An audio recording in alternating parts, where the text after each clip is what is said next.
வாசிக்கலாம். தானியேல் 12ஆம் அதிகாரம் 12 verse 2 and 3. 2-3.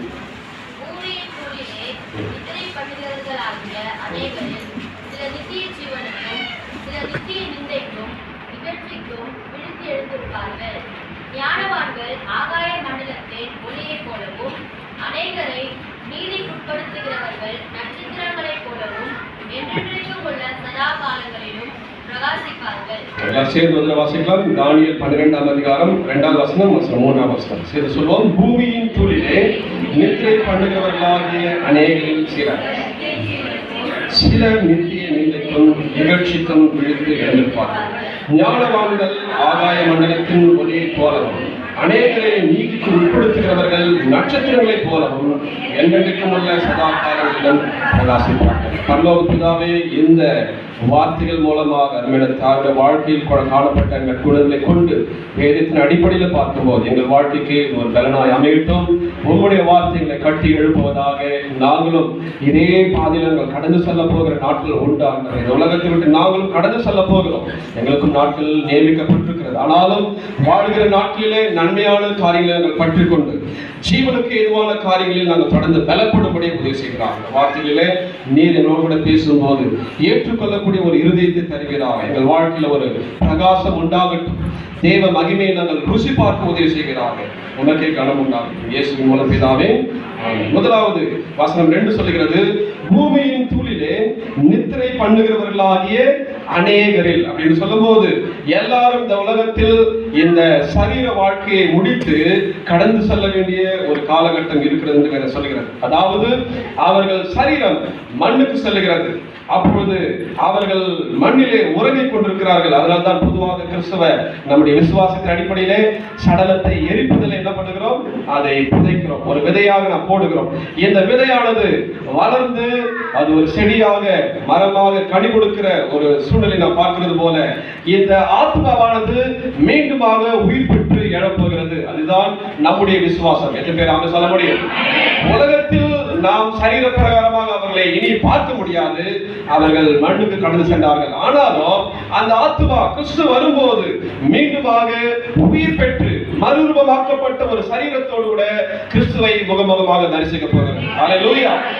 அப்போ இதுவரைக்கும் என்ன நடக்க போகிறது? இந்த ஆத்மா இளைப்பாறிக் கொண்டிருக்க போகிறது. அதைத்தான் வேதவசனம் சொல்கிறது, பூமியின் தூளிலே அல்லது மண்ணிலே நித்திரை பண்ணுகிறவர்களாகிய அநேகரில் அல்லது அநேக மனிதர்களில் என்ன பண்ண போகிறார்களாம்?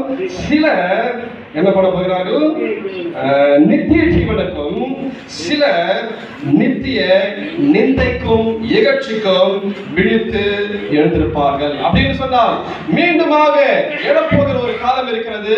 அந்த காலம் எப்படிப்பட்ட காலம் என்று சொன்னால், அந்த அநேகரில் சிலர் நித்திய ஜீவனுக்கு அல்லது முடிவில்லாத ஒரு வாழ்க்கைக்கு, பரலோக வாழ்க்கைக்கு அல்லது கடவுள் இருக்கிறதான அந்த மேன்மையான ஒரு எந்த ஒரு கண்ணீரும் வியாதியும் துக்கமும் இல்லாத ஒரு இடத்தில் அந்த ஜீவன் பிரவேசிக்க போகிறது. அடுத்ததாக அதே தூளில் படுத்துக் கொண்டிருக்கிற அநேகரில் சில நித்திய நிந்தை அல்லது இகழ்ச்சிக்கு விழித்து எழுவார்கள். அல்லது அவருடைய பண்ணின கிரியைகள் அவர்களோடு கூட கடந்து வரும். அது பாவமான கிரியைகள் சொன்னால் அவர்கள் நிந்தையான அல்லது வேதனையான அல்லது பாதிக்கப்படுகிறதான ஒரு இடத்திற்கு அந்த ஆத்மாவானது அந்த அந்த உயிரானது கடந்து செல்லும் என்று சொல்கிறார். இந்த காலை நேரத்தில் அருமையான தாயார் அவர்கள் அவர்கள் என்ன சொல்லலாம், உறங்கிக் கொண்டிருக்கிறார்கள். எத்தனை பேர் விசுவாசிகள்? அவ்வளவுதான். என்னன்னா சரீரத்தை மீண்டும் நம்ம பார்க்க முடியாத ஒரு சூழ்நிலை. ஆனாலும் ஆத்மா இளைப்பாறிக் கொண்டிருக்கிறது. தேவனுடைய அந்த வாசஸ்தலத்தில் அந்த பரலோகத்துக்கு முன்பதாக நம்முடைய விசுவாசத்தின்படி இளைப்பாறுதலின் ஸ்தலத்தில் இளைப்பாறிக் கொண்டிருக்கிறது. ஏன்னு சொன்னால் அவர்களுடைய வாழ்க்கையில் காணப்பட்ட சில குணங்கள் அதை மீண்டுமாக நாம் பார்த்து கடந்து செல்ல போகிறோம். அநேக வாயில கடந்த சில நாட்களாக வாயில் வந்து ஒரு வார்த்தை, அவர்கள் அதிகமாக ஆத்துமாக்களை கர்த்தருக்கென்று ஆதாயப்படுத்தினார்கள். இதை நாம் சொல்ல முடியும். முதல் காரியமாக அவர்கள் வாழ்க்கையில் காணப்பட்ட ஒரு குணம், ஆத்துமா ஆதாயம் செய்வதில் அவர்கள் ரொம்ப கொஞ்சம் தீவிரமாக செயல்பட்டவர். எப்படியாவது ஆத்துமாக்களுக்கு சுவிசேஷம் சொல்ல வேண்டும். எப்படியாவது அந்த ஆத்மாக்களை ரட்சித்து கொண்டு வர வேண்டும். சொல்றது ஒரு பெரிய வேலை. நம்ம சொல்றதுக்குள்ள நம்ம சில பேர் என்ன பண்ணிடுவோம், நிறைய காலங்கள் எடுத்துக்கொள்வோம். ஆனால் அவர்கள் ஆத்மாக்களுக்கு சுவிசேஷத்தை சொல்வது மாத்திரம் இல்லாமல் அந்த ஆத்மாவை கிறிஸ்துவிடம் நடத்துவதிலும் விசேஷமான ஒரு திறமைசாலி என்று சொல்ல முடியும். இங்க இருக்கிற அநேக ஆத்மாக்கள் அவர்கள் மூலமாக சுவிசேஷத்தை கேட்டு ரட்சிக்கப்பட்டவர்களா இருப்பீர்கள் என்று நாம் விசுவாசிக்கிறோம். சொல்ல முடியும். ஹல்லேலூயா. ஓகே, அடுத்த வேதம் சொல்கிறது பார்க்க போகிறோம். இப்ப அடுத்த வசனத்தை எல்லாம் சேர்ந்து வாசிக்கலாம். வசனம் 3ஆம் வசனம். ஞானவான்கள் ஆகாய மண்டலத்தின் ஒளியை போலவும் அநேகரை சொல்லுவோம், அநேகரை நீதிக்கு உட்படுத்துகிறவர்கள் நட்சத்திரங்களை போலவும் என்றென்றைக்கும் உள்ள சதா காலங்களிலும் பிரகாசிப்பார்கள். ஹல்லேலூயா. அநேகரை நீதிக்கு உட்படுத்த வேண்டும். கர்த்தராகிய இயேசு ஏன் உயிர் கொடுத்தார்? எல்லாரும் பாவிகள் தான், யாரும் பாவம் இல்லை என்று ஒருவரும் சொல்ல முடியாது. எல்லாரும் தேவ மகிமை அற்றவர்கள். இந்த உலகத்தில் இருக்கிற வரைக்கும் நமக்கு ஒவ்வொரு ஒரு பக்கம் இருக்கும் போது பாவ சோதனைகள் நம்மை பாவத்தில் விழத்தள்ளும்படியாக பிசாசு நிறைய சந்தர்ப்பங்களை தேடிக்கொண்டிருக்கிறான். இப்படிப்பட்ட சூழ்நிலையில இந்த நீதியின் பாதையில நடத்துவது ஒரு கடினமான ஒரு பணி. ஆனாலும் வசனம் சொல்லுகிறது, அநேகரை நீதிக்கு உட்படுத்துகிறவர்கள் எப்படி இருப்பார்களாம்?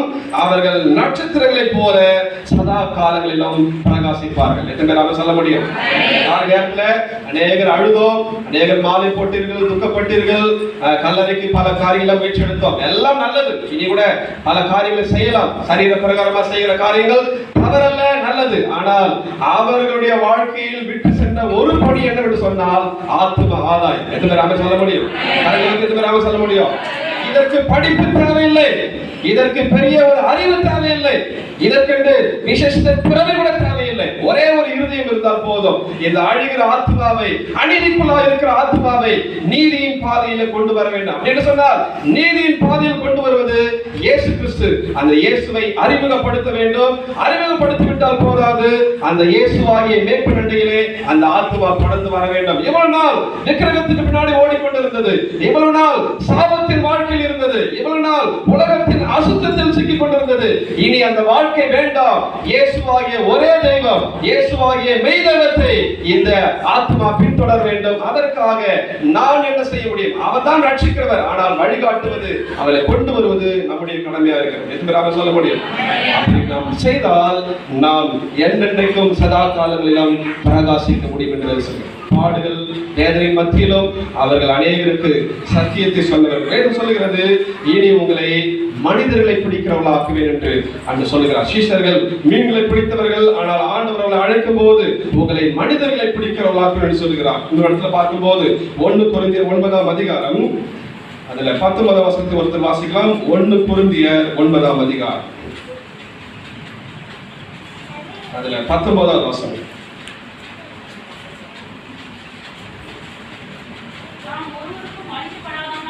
ஓகே, நான் ஒருவருக்கும் அடிமைப்படாதவனா இருந்தும் நான் அதிக ஜனங்களை ஆதாயப்படுத்திக் கொள்ளும்படிக்கு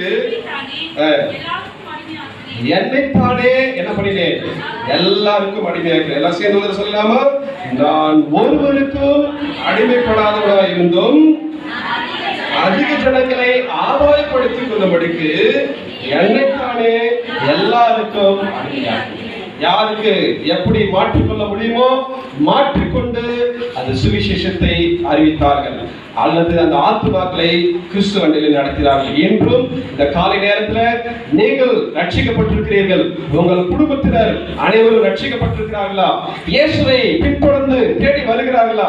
இயேசுவை அறிந்தது மாத்திரம் இல்லாமல் அந்த நீதிக்குள்ளாக கடந்து வந்திருக்கிறார்களா? இன்னும் உலகத்தை, இன்னும் அசுத்தத்தை விட முடியாமல் இருந்தால் அந்த ஆத்மாவை ஆண்டவர் சுத்தப்படுத்தும்படியாக ஆண்டவருடைய அன்பை வெளிப்படுத்தி கொண்டு வர முடிகிறதா? என்ன செய்ய வேண்டும்? அநேகரை ஆதாயப்படுத்தும்படியாக நான் என்ன பண்ணுகிறேன்? என்னைத்தானே எல்லாருக்கும் அடிமையாக்கு. அவங்களுக்கு நாம சொல்ல முடியுமா? ஆத்மாக்களை கொண்டு வரது சாதாரண விஷயம் கிடையாது. நம்மள என்ன பண்ண வேண்டியதா இருக்குது? தாழ்த்த வேண்டியதா இருக்கிறது. நீ என்ன பணத்தை வாங்கி கொண்டு இயேசு சொல்லுகிற, உனக்கு வெள்ளக்காரன் பணம் வருது, நீ கீழ் ஜாதி என்று கேவலமாய் பேசலாம். இயேசு பற்றி சொன்னால் என்று அது நடந்து கொண்டுதான் இருக்கிறது. ஆனாலும் நான் அடிமையாகிறேன் என்று வசனம் சொல்லுகிறது. இன்னும் கீழே பார்க்கும்போது 20ஆம் வசனத்தை சேர்ந்து சொல்லுவோம். வசனம் 20. யூதரை ஆதாயப்படுத்திக் கொள்ளும்படிக்கு யூதருக்கு எப்படி ஆனார்களா? யூதனை போலவும் நியாய பிரமாணத்துக்கு கீழ்பட்டவனை 22ஆம் வசனத்தை வாசிக்கலாம். எல்லாரும் சேர்ந்து 22.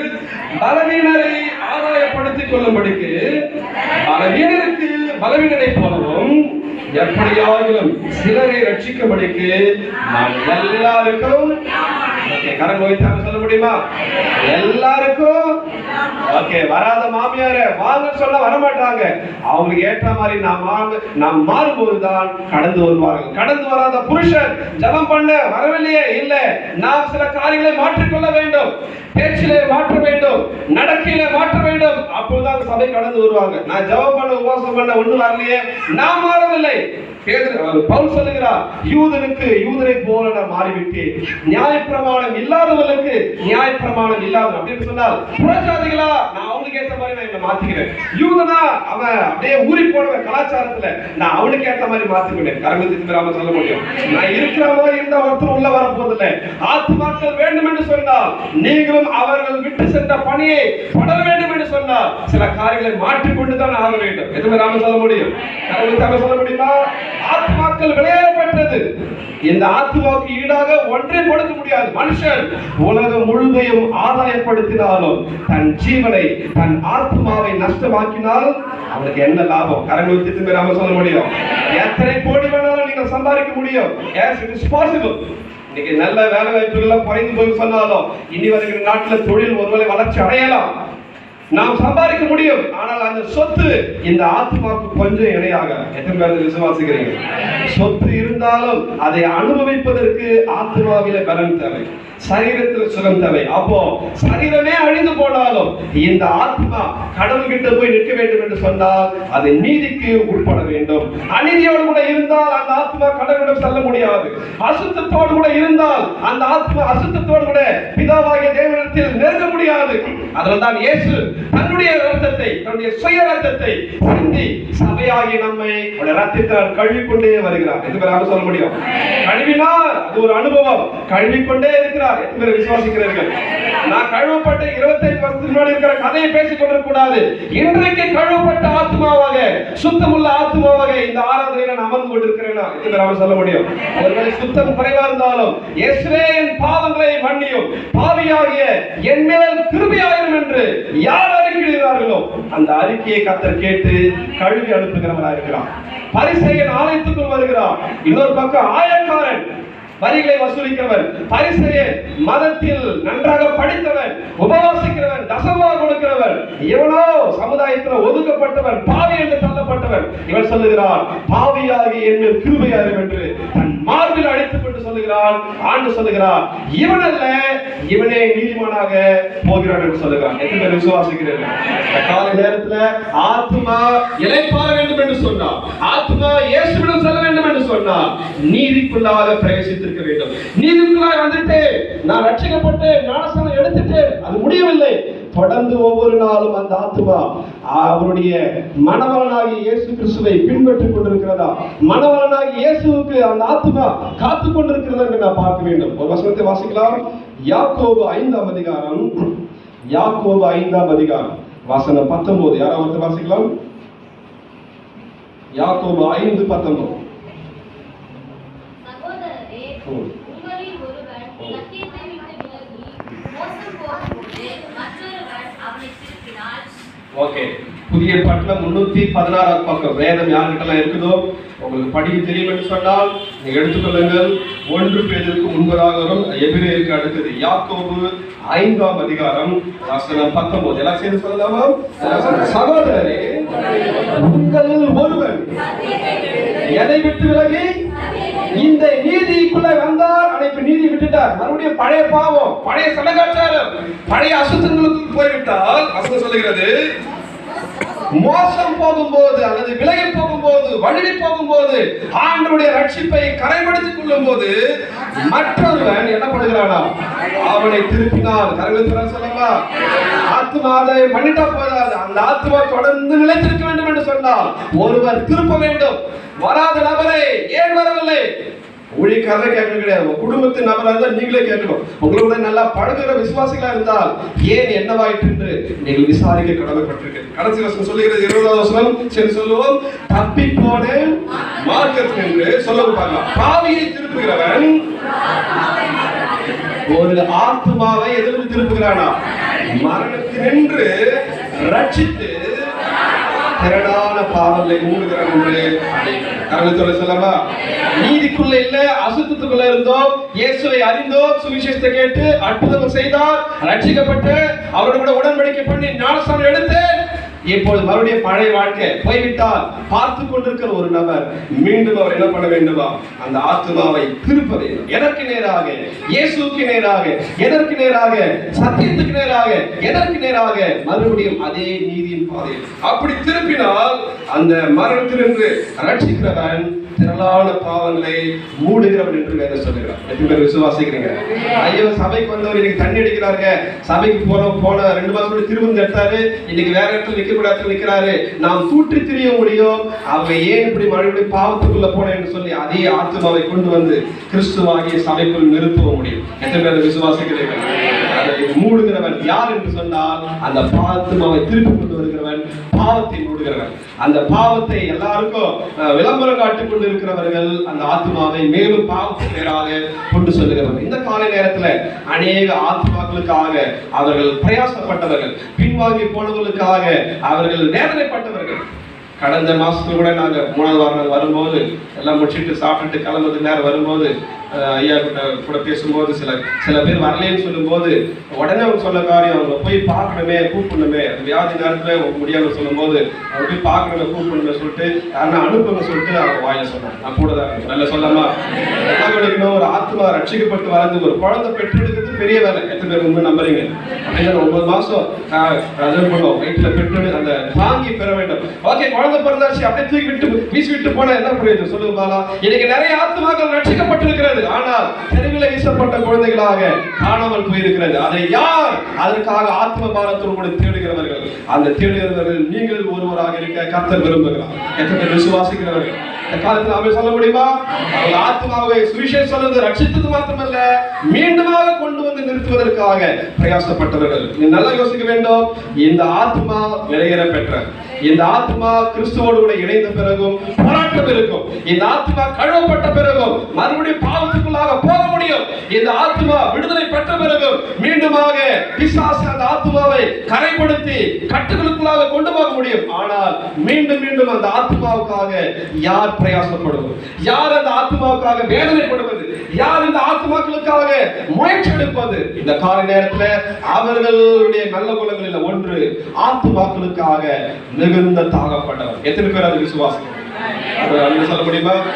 காலத்துல கூட நான் சபைக்கு வந்துட்டேங்க, ரட்சிக்கப்பட்டேங்க, முன்ன எதுவுமே இல்லாம இந்த கூரையில இருந்து வீடு கட்டிட்டு சொல்வது பெரிய வேலை இல்லை. ஆனா உங்க ஆத்மாவை நீங்கள் காத்துக் கொள்கிறீர்களா? அடுத்ததாக உங்கள் ஆத்மா மாத்திரமல்ல, உங்கள் குடும்பத்தின் ஆத்மாக்களுக்காக நீங்கள் உத்தரவாதம் பண்ணுவதற்கு ஆயத்தமா இருக்கிறீர்களா? அதை நம்ம யோசிக்கணும். 2வது ஒரு குணம், அவர்கள் மன்றாடி ஜெபிக்கிறவர்கள். சரப்புரஞ்சலி சபைக்கும் ஜெபம் பண்ணுவாங்க, அங்க அண்ணா நகர் எங்க சபைக்கும் ஜெபம் பண்ணுவாங்க. எல்லாம் சொல்லாமா? விசுவாசிக்கும் ஜெபம் பண்ணுவாங்க, அவிசுவாசிக்கும் ஜெபம் பண்ணுவாங்க, ஊழியக்காரருக்கும் ஜெபம் பண்ணுவாங்க. அதே சமயத்துல இன்னும் ஆண்டவரை பற்றி அறியாதவர்கள் ஏதாவது ஜெப குறிப்பு சொன்னா, குழந்தை பிறக்கல அப்படி சொன்னா அவங்க சொல்லி பாரப்பட்டு ஜெபிக்கும். பேசும்போது நிறைய பேர் சபைக்கு அநேக வந்ததுல நிறைய குழந்தை இல்லாதவங்க குழந்தை பாக்கி பெற்றதா சொல்லியிருக்காங்க. சொல்லலாம் 3 நாள் பெண்கள் ஜெபம் நடக்கும்போது நிறைய அற்புதங்களை பத்தி முதல்ல வரும்போதெல்லாம் சொல்லிக் கொண்டே இருப்பாங்க. அதாவது ஒன்று உபவாசித்து ஜெபிக்கிறது பெரிய வேலை, 3வது ஆத்மாக்களுக்காக பாரப்பட்டு ஜெபிக்கிறது அதை விட ஒரு பெரிய வேலை. எத்தனை பேர் விசுவாசிகள் சொல்லாமா? வந்தது 6வது நாட்கள் போனோம்னு போய் விடுறோம். ஆனாலும் ஆத்மாக்களுடைய வாழ்க்கையில விடுதலை கிடைக்க வேண்டும், சுகம் கிடைக்க வேண்டும், பிள்ளை பெறணும், பிள்ளை பெறக்கணும், வேலை இல்லைன்னா வேலை கிடைக்கணும், அல்லது ஊழியத்துக்குள்ள வராதவங்க இருந்தா ஊழியத்துக்குள்ள வர வேண்டும் என்று மன்றாடி ஜெபிக்கிறதான ஒரு பாரத்தை உடையவர்கள். கரங்களை வைத்து என்ன சொல்ல முடியுமா? இன்று விண்ணப்பிக்கிறவன் இல்லை என்று கர்த்தர் ஆச்சரியப்படுகிறார். தேசத்தை அழிக்காதபடிக்கு திறப்பில் நிற்கிறவர்களை கர்த்தர் தேடிக்கொண்டிருக்கிறார்.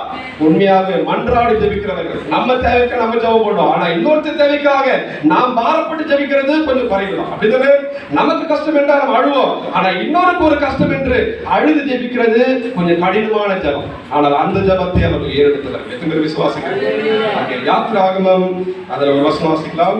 33ஆம் அதிகாரம் யாத்திராகமம் 33 அதுல ஒரு வசனத்தை வாசிக்கலாம்.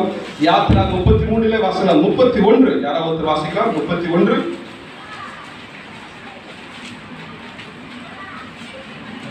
யாத்திராகமம் 32ல யாத்திரை 32ல 31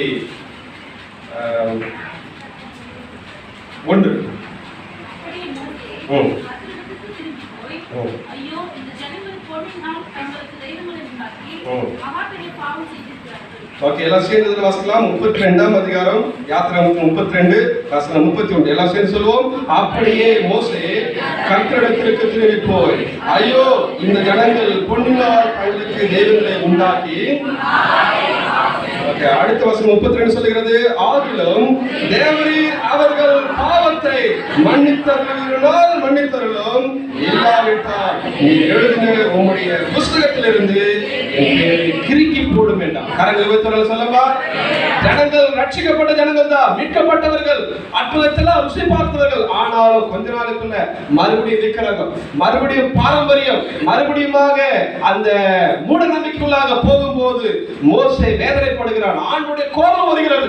அந்த ஆண்டுடைய கோபத்தின் நேரத்தில் அவன் சொல்லுகிறான், ஐயோ இப்படிப்பட்ட ஒரு பெரிய பாவத்தை செய்து விட்டு சொல்லும் போது, ஆனால் ஒன்று செய்யும் ஆண்டவரே, இவர்கள் பாவத்தை நீர் மன்னிக்க வேண்டும். ஆமென் சொல்லமா? இல்லை என்றால் என்னுடைய பெயர் என்ன பண்ணுங்க, இந்த புஸ்தகத்திலிருந்து கிறுக்கி போடும். மன்றாடி ஜெபிக்கிறான். எஸ்தர் தேசத்துக்காக மன்றாடி ஜெபிக்கிறான். எஸ்தர் 4ஆம் அதிகாரம் 8வது வசனம். எஸ்தர் 4:8. எஸ்ரா, நெகேமியா, எஸ்தர் யோபுக்கு முன்னாடி யூதர்களை அழிக்கும்படி 4:8 யூதர்களை அழிக்கும்படி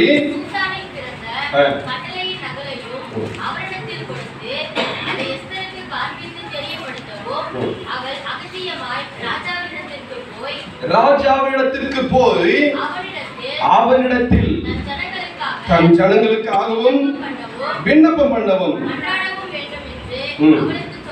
ஓகே, அதே அதிகாரத்துல வசனம் 16 வசனத்தை பார்க்கலாம். வசனம் 16, நீர் போய் சூசானில் இருக்கிற யூதரை எல்லாம் கூடி வர செய்து 3 நாள் அல்லும் பகலும் புசியாமலும் குடியாமலும் இருந்து எனக்காக உபவாசம் பண்ணுங்கள், நானும் என் தாதிமாரும் உபவாசம் பண்ணுவோம். இவ்விதமாய் சட்டத்தை மீறி ராஜாவிடத்தில் பிரவேசிப்பேன், நான் செத்தாலும் சாகிறேன் என்று சொல்ல. கரங்களை வைத்து சொல்ல முடியுமா?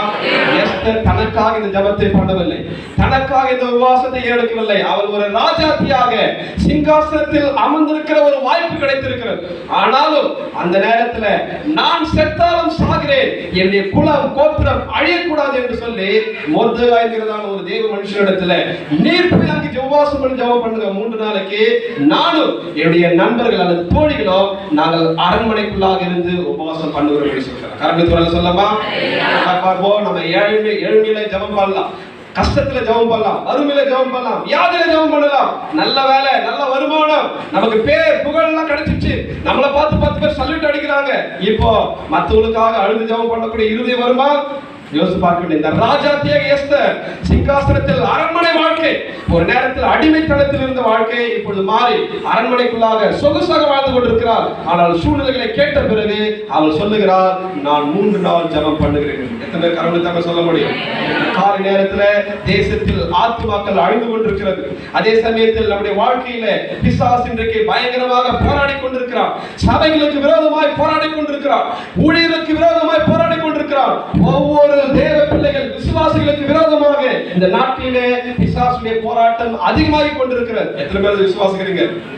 நல்ல கவனிக்கிற தேசம் முன்றை விட இன்னும் சாபத்துக்குள் போய் கொண்டிருக்கிறது, விக்கிரக ஆராதனைக்குள் போய் கொண்டிருக்கு. உங்களுக்கு எல்லாரும் தெரியும், கிறிஸ்தவத்துக்கு விரோதமா பல காரியங்கள் நடக்கிறது. முன்பு மாதிரி ஃப்ரீடம் அல்லது எப்படி சொல்லலாம், ஒரு விடுதலையோடு கூட சுவிசேஷத்தை சொல்வது கொஞ்சம் கடினமா இருக்கிறது. ஆனாலும் இந்த நாட்டிலே ஜெபிப்பதற்கு நீங்கள் ஆயத்தமாயிருந்தால் கர்த்தர் உங்கள் மேல் சந்தோஷப்படுகிறவராக இருக்கிறார். அல்லேலூயா.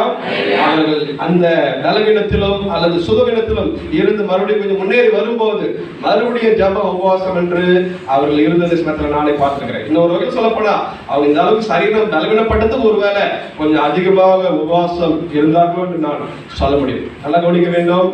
கர்த்தர் சில நேரத்துல சிலருடைய வாழ்க்கையில அவர்கள் படுகிற வேதனை மூலமாக சிலருக்கு நன்மை கொடுக்கிறவராக, இவர்கள் தங்களை வருத்தி அநேகருக்கு நன்மை உண்டாக்கும்படியாக போராட்டத்தில் அந்த ஜெபத்தில் தரித்திருக்கிறார்கள். ஜெபம் என்பது ஒரு போராட்டம்.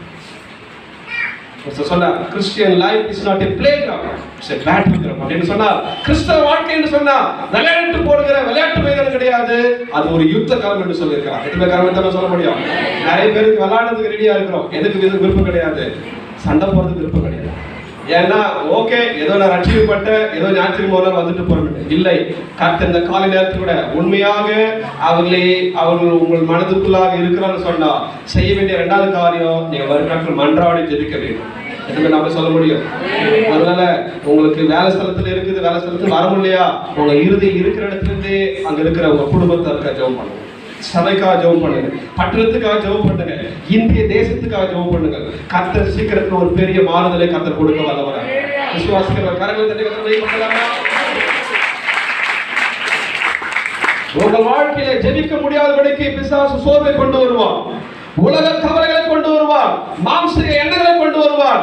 ஜெபமானது எல்லா சோர்வான எண்ணங்கள், எல்லா கசப்பான எண்ணங்கள், எல்லா விதமான பலவீனத்தின் மத்தியிலும் அதை விடுதலை பெற்று கடந்து வர வேண்டும் என்று சொன்னால் நீங்கள் மன்றாடி ஜெபிக்கிறீர்கள் அல்லது போராடி ஜெபிக்கிறீர்கள் என்று சொல்ல முடியும். அல்லேலூயா. காலை நேரத்தில் அவர்கள் மன்றாடி அல்லது பரிந்து பேசுகிற ஒரு ஜெபத்தை அதிகமாக எடுத்தவர்கள். எங்க ஏதோ ஒரு இடத்துல ஊழியக்காரு ஹார்ட் அட்டாக்னா எங்கிட்ட கூட சொல்லுவாங்க, நீங்களும் ஜெபம் பண்ணி எனக்கு எப்படின்னா மூஞ்சி முகம் தெரிஞ்சணும் அல்லது யாரும் அறிமுகம் தான் நாங்க ஜெபம் பண்ணி பழக்கம். இவங்க யார் தெரியல என்ன சொன்னாலும் ஏதோ ஒரு வார்த்தை சொன்னாலும் கேட்டு ஜெபிக்கிறவங்களா இருக்கிறாங்க. சொல்லுங்க விசுவாசிக்கிறீங்க. அல்லேலூயா. இங்க இருக்கிற ஜெபிக்கிற அநேக பெண்கள் நீங்க கூட ஜெபிக்கிறது நீங்க பார்த்துக்கோங்க. கர்த்தர் இந்த காலை நேரத்தில் ஒருவேளை எனக்கு நன்மை இல்லை என்றாலும் பரவாயில்ல, பிறருக்கு நன்மை உண்டாக வேண்டும் என்று சொல்லுகிறதான அந்த மன்றாடுகிறதான ஒரு இறுதி, போராடி ஜெபிக்கிறதான ஒரு இறுதி. அவர்கள் விட்டு சென்ற இரண்டாவது பணியை எத்தனை பேர் விசுவாசத்தோடு தொடங்க விரும்புகிறீர்களோ நீங்கள் தொடர்ந்து ஜெபியுங்கள். கர்த்தர் உங்களுக்கு பரலோகத்தில் ஒரு பெரிய ஆசீர்வாதத்தை கொடுக்க வைக்கும். இதுல விசுவாசிகள் இதெல்லாம் விசுவாசம் இருந்தால் செய்ய முடியும். நாம் உலக கண்களோடு கூட பார்த்தால் ஜெபமா அது வேலை இல்லாதவர்கள் பண்ணுகிற காரியம் என்று தவறே சொல்ல முடியும். இல்லை, ஜெபம் என்பது வேலை இல்லாதவர்கள் இல்ல. தானியேல் ஒரு பெரிய ராஜாங்கத்துல ஒரு பிரதானி, ஒரு பெரிய எப்படி சொல்லலாம், கலெக்டருக்கு மேலாக ஒரு கவர்னர் என்று சொல்ல முடியும். ஆனா வேதம் சொல்லுகிறது அவன் 3 வேளை முழங்கால் படிட்டு ஜெபம் பண்ணினான். கரங்கத்தின் பேர் அவன் சொல்ல முடியும்.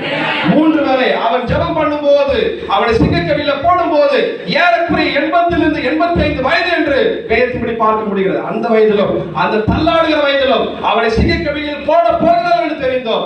3 வேளை தன் வீட்டில் பலகணிகள் திறந்திருக்க எருசலேமை நோக்கி அவன் முழங்கால் படியிட்டு ஜெபம் பண்ணுகிறான். கரங்களை தட்டி கர்த்தரை மகிமைப்படுத்த முடியுமா?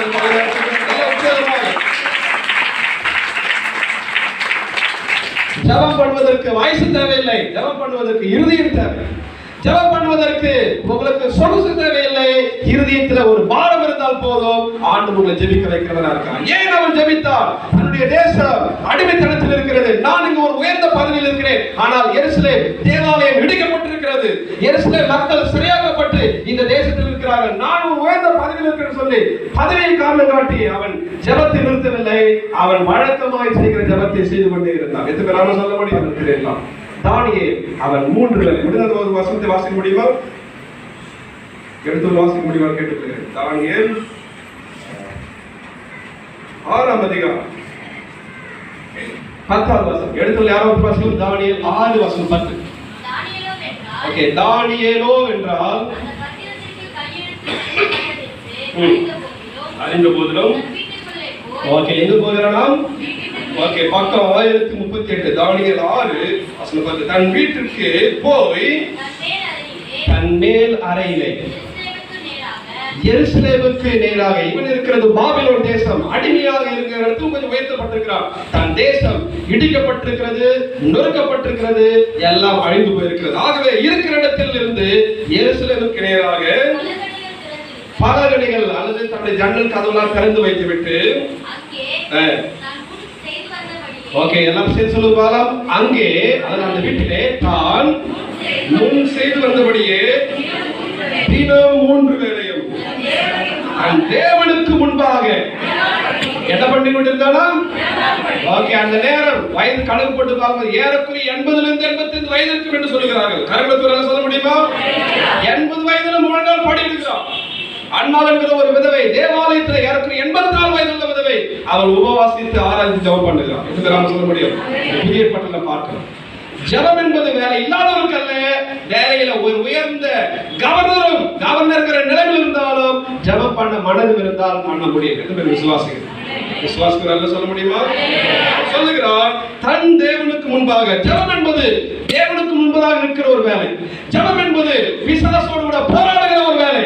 ஜெபம் என்பது தன்னுடைய ஆத்மாவை சரீரத்தை கூட சிலத்துல வருத்தி வேதனைப்படுகிற ஒரு வேலை. இயேசு அந்த கெத்செமனே தோட்டத்தில் அவர் கடைசியாக காட்டி கொடுக்கப்படுகிற வேலையில அவர் முழங்கால் படியிட்டு அல்லது தன்னுடைய சரீரத்தில் வேர்வை இரத்தத்தின் பெருந்துளிகளாய் வரும்படியாக அவர் கண்ணீரோடு கூட ஜெபம் பண்ணினார் என்று சொல்லுகிறது. சொல்ல முடியும். இயேசுவின் வாழ்க்கை ஜெபம் இருந்தது. அதனால்தான் அவர் பிசாசின் தலையை நசுக்கினார். இந்த காலை நேரத்தில் என் குடும்பத்தில் சாபம் நீங்கவில்லை, என் குடும்பத்தில் சமாதானம் குறைவா இருக்கிறது, தொழில் இல்லை, முன்னேற்றம் இல்லை, அல்லது பாவத்தை விட முடியவில்லை என்று யாரையும் சொன்னால் நீங்கள் முழங்கால் படியிட்டு 3 வேளை கூட ஒருவேளை நம்ம உண்மையா ஜெபம் பண்ணா கர்த்தர் உங்களை விடுவிக்கிறவராக இருக்கிறார். விசுவாசிகள் சொல்ல முடியுமா?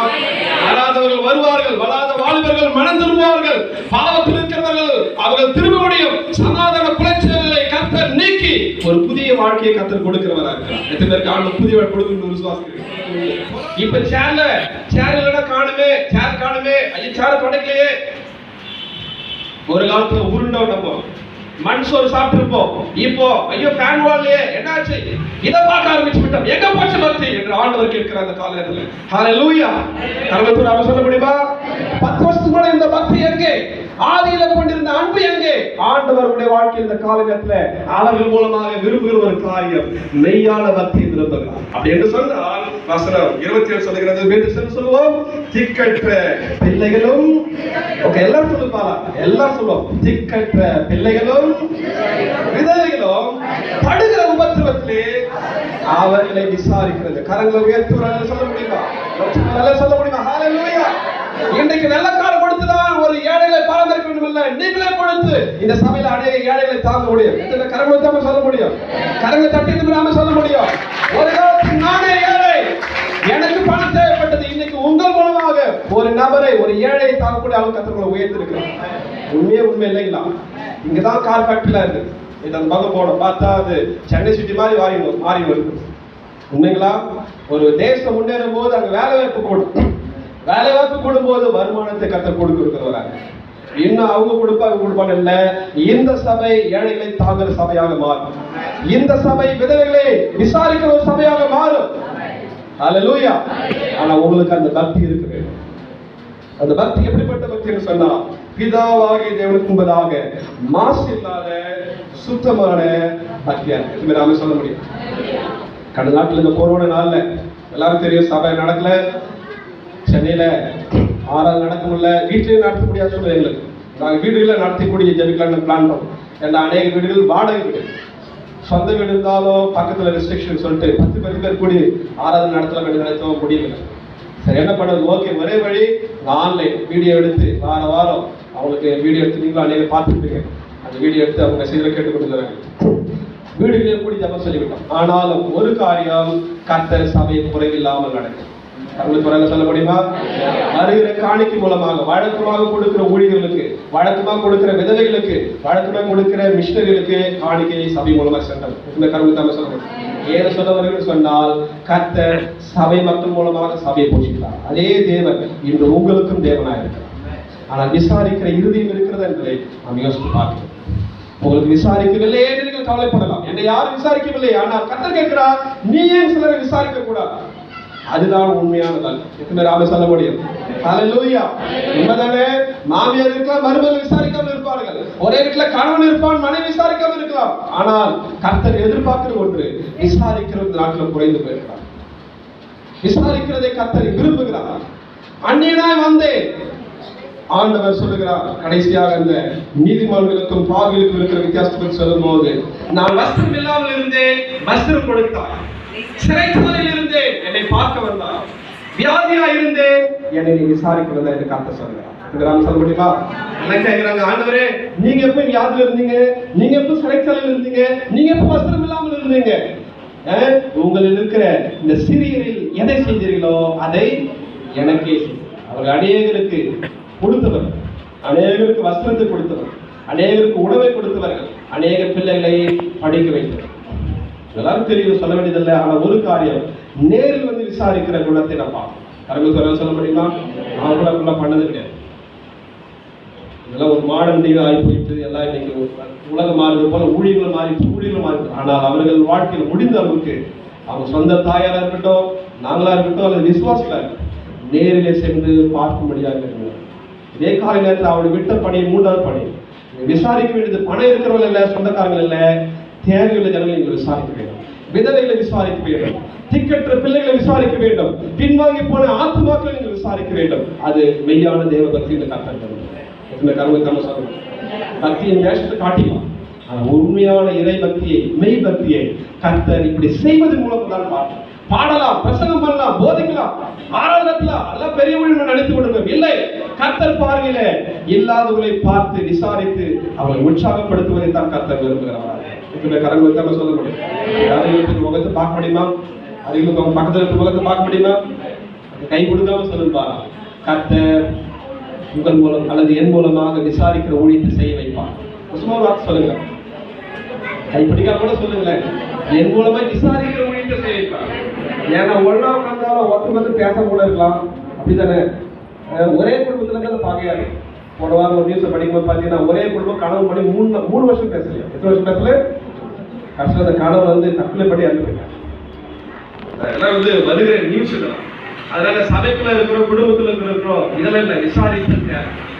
அவர்கள் உங்களை ஏற்றுக்கொள்ளாமல் இருக்கலாம். அதையோ என் மாமியார் என்னை ஏற்றுக்கொள்ளவில்லையே, பரவாயில்ல, விசாரிக்க சொல்லுங்க. எப்பொழுது அவர்கள் படுகிற வேதனைகள், அவர்கள் படுகிற உபத்திரவம், அவர்கள் படுகிறதான கண்ணீர், கர்த்தர் காலை நேரத்திலும் இந்த ஊழியத்தை அவர்கள் செய்தார். உண்மையாக அவங்க செலுத்துகிற கண்ணீர் அஞ்சலி எதுன்னு சொல்லலாம், அல்லது அவங்க ஆத்மா சாந்தி அடைய வேண்டும் உலகம் சொல்லும். அந்த ஆத்ம சாந்தி நம்ம கொடுக்கிற பொருளால் அல்ல, அது கொடுப்பது தவறு கிடையாது. ஆனால் கர்த்தருடைய பார்வையில அவர் விட்ட ஊழியத்தை, என்னால் முடிந்த ஒரு சிறு ஊழியத்தை விசாரிக்கிறேன். ஆதரவாய் சில வார்த்தைகளை பேசுகிறேன், அன்பாய் சில வார்த்தைகளை பேசுகிறேன். இல்லாதவனுக்கு நான் தயவு காட்டுகிறேன். எனக்கே பண கஷ்டம் இருந்தாலும் என்னில் இருக்கிறதுல 100 ரூபாய், ஒரு 5 ரூபாய் கொடுத்தால் உங்கள் குடும்பம் வாழும், உங்கள் சந்ததி செல்லும்.